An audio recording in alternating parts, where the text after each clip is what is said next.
Hello students, welcome to XandY Learning. നിങ്ങൾ ഈ സ്ക്രീനിൽ കാണുന്നത് നമ്മുടെ ഇന്ത്യയിലെ ഒരുപാട് പ്രീമിയർ ഇൻസ്റ്റിറ്റ്യൂട്ടുകളുടെ ഫോട്ടോയാണ്. ഞാൻ പഠിച്ചിറങ്ങിയിട്ടുള്ള IIT മദ്രാസും അതുപോലെ നമ്മുടെ NIT കാലിക്കറ്റും IISE ബാംഗ്ലൂരും IIT ബോംബെ പോലെയുള്ള കോളേജുകളാണ്. അപ്പോൾ ഇത്തരത്തിലുള്ള ഇന്ത്യയിലെ ഏറ്റവും ബെസ്റ്റ് ആയിട്ടുള്ള ടെക്നോളജി അല്ലെങ്കിൽ എഞ്ചിനീയറിംഗ് ഒക്കെ പഠിപ്പിക്കുന്ന കോളേജസിലേക്കുള്ള അഡ്മിഷൻ എക്സാമുകളിൽ ഒന്നാണ് JEE മെയിൻസ് എന്നുള്ളത്.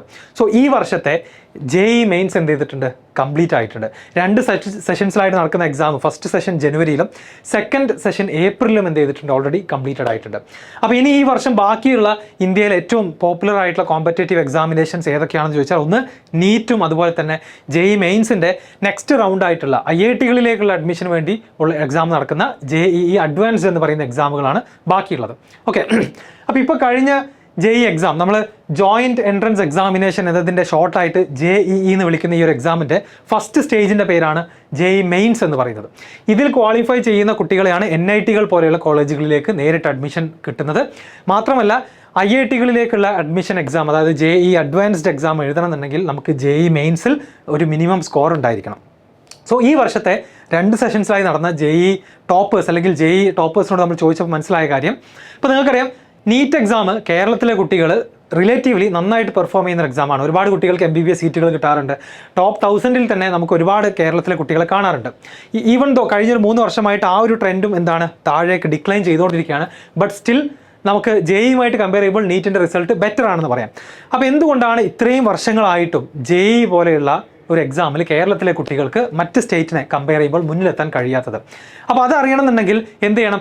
എക്സിസ്റ്റിംഗ് അതായത് ഓൾറെഡി JEEയിൽ കേരളത്തിൽ നിന്നും നന്നായി സ്കോർ ചെയ്യുന്ന, നല്ല റിസൾട്ട് പ്രൊഡ്യൂസ് ചെയ്യുന്ന കുട്ടികളോട് ചോദിക്കണം, എന്താണ് നിങ്ങൾ ചെയ്തിരുന്നത്, എന്താണ് നിങ്ങളുടെ സീക്രട്ട്, അല്ലെങ്കിൽ ആരോടും പറഞ്ഞു കൊടുക്കാത്ത ആ ഒരു സീക്രട്ട് എന്താണ്, എങ്ങനെ JEE സക്സീഡ് ചെയ്തു എന്നുള്ളത് അവരോട് തന്നെ നമുക്ക് ചോദിച്ച് മനസ്സിലാക്കണം. അപ്പോൾ ഞങ്ങളുടെ XandY ലേണിങ്ങിൻ്റെ തന്നെ ഫൗണ്ടേഷൻ സ്റ്റുഡൻസും അതല്ലാതെ ഞങ്ങൾക്ക് പരിചയത്തിലുള്ള മറ്റു കുട്ടികളോടൊക്കെ JEEയിൽ നല്ല റിസൾട്ട് ഉണ്ടാക്കിയ കുട്ടികളോടൊക്കെ ചോദിച്ചപ്പം മനസ്സിലാക്കിയ ഒരു കാര്യം എന്ന് പറയുന്നത്, അവരവരുടെ പ്രിപ്പറേഷൻ സ്റ്റാർട്ട് ചെയ്തത് 11th-ലോ 12th-ലോ അല്ലെങ്കിൽ 12th ഒക്കെ കഴിഞ്ഞ് ആഘോഷങ്ങളൊക്കെ കഴിഞ്ഞതിന് ശേഷം ഒരു 6 മാസത്തെ റിപ്പീറ്റിംഗ് ക്യാമ്പിൽ ഒന്നുമല്ല, അവർ ഹൈസ്കൂളിലാണ് ഈ പറയുന്ന സയൻസ് ആൻഡ് മാത്തമാറ്റിക്സ് സബ്ജക്റ്റുകളിൽ കോമ്പറ്റേറ്റീവ് എക്സാമിന് വേണ്ടിയുള്ള പ്രിപ്പറേഷൻ സ്റ്റാർട്ട് ചെയ്തത്. എന്ന് വെച്ചാൽ നല്ല ഫൗണ്ടേഷൻ കോഴ്സുകളിലൂടെ അവരുടെ സയൻസിലും മാത്തിലുമുള്ള നല്ല ഡീപ്പ് നോളജും പ്രോബ്ലം സോൾവിങ് സ്കില്ലുകളൊക്കെ ഹൈസ്കൂൾ തൊട്ട് തന്നെ അവർ ഡെവലപ്പ് ചെയ്യാൻ തുടങ്ങിയിട്ടുണ്ടായിരുന്നു. ബാക്കിയുള്ള മെജോറിറ്റി ഓഫ് സ്റ്റുഡൻസും ഇതിനെക്കുറിച്ച് കേട്ട് അറിഞ്ഞ് അവെയറായിട്ട് എത്തുന്നത് പലപ്പോഴും +2-ലും ഈവൻ +2 കഴിഞ്ഞിട്ടൊക്കെയാണ്. അപ്പോൾ ആ കുട്ടികൾ കോമ്പീറ്റ് ചെയ്യുന്നത് നമ്മുടെ ഇന്ത്യയിൽ ഓൾറെഡി നല്ല ഫൗണ്ടേഷൻ കിട്ടി, ഓൾറെഡി ഒരുപാട് മൾട്ടിപ്പിൾ ചോയ്സ് ക്വസ്റ്റ്യൻസ് ഒക്കെ പ്രാക്ടീസ് ചെയ്ത, വേരിയസ് കോമ്പറ്റേറ്റീവ് എക്സാമിനേഷൻസും സ്കോളർഷിപ്പ് എക്സാം ഒക്കെ എഴുതി വിജയിച്ച പല കുട്ടികളുമായിട്ടാണ് ഈ നമ്മുടെ കേരളത്തിലെ മെജോറിറ്റി ഓഫ് സ്റ്റുഡൻസും കോമ്പീറ്റ് ചെയ്യാൻ പോകുന്നത്. സോ തീർച്ചയായിട്ടും JEE പോലെയുള്ള ഹൈലി കോമ്പറ്റേറ്റീവ് ആയിട്ടുള്ള ഒരു എക്സാമിൽ എന്ത് സംഭവിക്കും? നമ്മൾ പിറകിൽ പോവുകയും ചെയ്യും. അപ്പോൾ അതിൻ്റെ ഏറ്റവും ബെസ്റ്റ് സൊല്യൂഷൻ എന്ന് പറയുന്നത് നമ്മൾ start as early as possible എന്നുള്ളതാണ്. അപ്പോൾ അതിൻ്റെ പ്രൂഫായിട്ട് ഞങ്ങൾക്ക് കാണിച്ചു തരാൻ പറ്റുന്നതാണ് ഞങ്ങളുടെ പ്രീവിയസ് ബാച്ചുകളിലെ ഫൗണ്ടേഷൻ ബാച്ചുകളിലെ കുട്ടികൾ അവരുടെ JEE എക്സാമിന് നേടിയ റിസൾട്ട്. അപ്പോൾ അതിലാണെന്നുണ്ടെങ്കിലും 99.04 ഫസ്റ്റ് സെഷനിലെ റിസൾട്ടാണത്. സെക്കൻഡ് സെഷനിലെ റിസൾട്ട് വന്നിട്ടില്ല, അതിന് കാത്തിരിക്കുകയാണ്.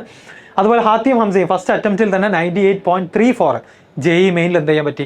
സ്കോർ ചെയ്യാൻ സാധിച്ചിട്ടുണ്ടായിരുന്നു. ഫൗണ്ടേഷൻ ബാച്ചിലെ സ്റ്റുഡൻ്റ് ആണ്. സിമിലർലി ആദി കൃഷ്ണ, ഫാസിൽ, ഇതുപോലെ ഒരുപാട് എക്സാമ്പിൾസ് നമുക്ക് പറയാൻ പറ്റും. അംന മറിയം, അലീന മറിയം, ഇവരൊക്കെ XandYയുടെ കൂടെ ഫൗണ്ടേഷൻ ബാച്ചിലുണ്ടായിരുന്നു. NTSE പോലുള്ള എക്സാംസിനൊക്കെ നന്നായിട്ട് പ്രിപ്പയർ ചെയ്തിട്ടുണ്ടായിരുന്നു. അപ്പോൾ അതിൻ്റെ ഒരു റിസൾട്ട് എന്ന് പറയുന്നത് തീർച്ചയായിട്ടും ഇവർക്ക് എന്ത് ചെയ്യാൻ പറ്റിയിട്ടുണ്ട്? JEE പോലുള്ളൊരു എക്സാമിൽ പ്രൊഡ്യൂസ് ചെയ്യാൻ പറ്റിയിട്ടുണ്ട്. അഫ്രീൻ അസ്ലം നമ്മുടെ NTSE സ്റ്റേജ് 2 സ്കോളർ ആയിരുന്നു. XandYയുടെ NTSE ബാച്ചിലുണ്ടായിരുന്ന സ്റ്റുഡൻ്റ് ആണ്. അതുപോലെ തന്നെയാണ് ഹന വകയിൽ നമ്മുടെ NTSE ബാച്ചിലുണ്ടായിരുന്ന സ്റ്റുഡൻസ് ആണ്. സോ ഈ ടോപ്പേഴ്സിനൊക്കെ പറയാനുള്ളത് ഒരേ കാര്യമേ ഉള്ളൂ. എന്നാൽ എന്താണെന്ന് ചോദിച്ചാൽ നല്ല ഫൗണ്ടേഷനോടുകൂടി സ്റ്റാർട്ട് ചെയ്യുക എന്നുള്ളത് മാത്രമാണ് JEE പോലുള്ള എക്സാമിൽ ക്വാളിഫൈ ചെയ്യാനും NITസും IITസും പോലുള്ള ഇന്ത്യയിലെ പ്രീമിയർ സ്ഥാപനങ്ങളിൽ ഏറ്റവും ബെസ്റ്റ് കോളേജുകളിലേക്കുള്ള അഡ്മിഷൻ നേടിയെടുക്കാനുമുള്ള ഒരേ ഒരു വഴി. അത് കേരളത്തിൽ മാത്രമല്ല ബാക്കിയുള്ള സ്റ്റേറ്റുകളിലൊക്കെ അന്വേഷിച്ച് കഴിഞ്ഞാൽ അവരെല്ലാവരും ഒരേ കാര്യത്തിൽ തന്നെ പറയുന്നതാണ്.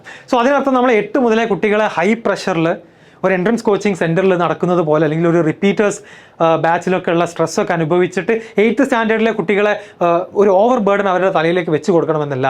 അവർ പഠിക്കുന്ന ചാപ്റ്റേഴ്സ്, അവരുടെ സ്റ്റാൻഡേർഡിലുള്ള, അവരുടെ ക്ലാസ്സിലുള്ള മാത്സിലും സയൻസിലുമുള്ള ചാപ്റ്റേഴ്സ് നമ്മൾ കോമ്പറ്റേറ്റീവ് എക്സാം ഓറിയൻറ്റഡ് ആക്കിക്കൊണ്ട് ട്രെയിൻ ചെയ്ത് കൊണ്ടുവരിക എന്നുള്ളതാണ് നമ്മുടെ ഫൗണ്ടേഷൻ കോഴ്സിൻ്റെ ലക്ഷ്യം.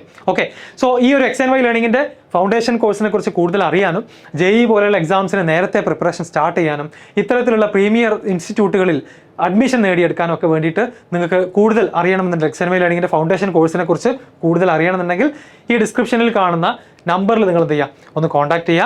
നമ്മുടെ ബാച്ചുകൾ ഓൾറെഡി സ്റ്റാർട്ട് ചെയ്ത് കഴിഞ്ഞു. ഇനിയും മെയ് മാസത്തിലും അതുപോലെ തന്നെ ജൂൺ മാസത്തിലൊക്കെ പുതിയ ബാച്ചുകൾ സ്റ്റാർട്ട് ചെയ്യുന്നുണ്ട്. സോ ബിഫോർ സ്കൂൾ തുടങ്ങുന്നതിന് മുൻപായിട്ട് തന്നെ എത്രയും പെട്ടെന്ന് നിങ്ങൾ അഡ്മിഷൻ എടുക്കുക. നമുക്ക് സ്കൂളിന് മുൻപ് തന്നെ ഒരുപാട് ചാപ്റ്റേഴ്സ് നമുക്ക് നേരത്തെ കവർ ചെയ്യാൻ സാധിച്ചാൽ നിങ്ങളുടെ സ്കൂൾ കരിക്കുലം അടക്കം എന്ത് ചെയ്യും, ഈസി ആയിട്ട് നമുക്ക് മുന്നോട്ട് കൊണ്ടുപോകാൻ സാധിക്കും. ഓക്കെ, സോ ഇത്രയും പറഞ്ഞുകൊണ്ട് ഞാൻ നിർത്തുകയാണ്.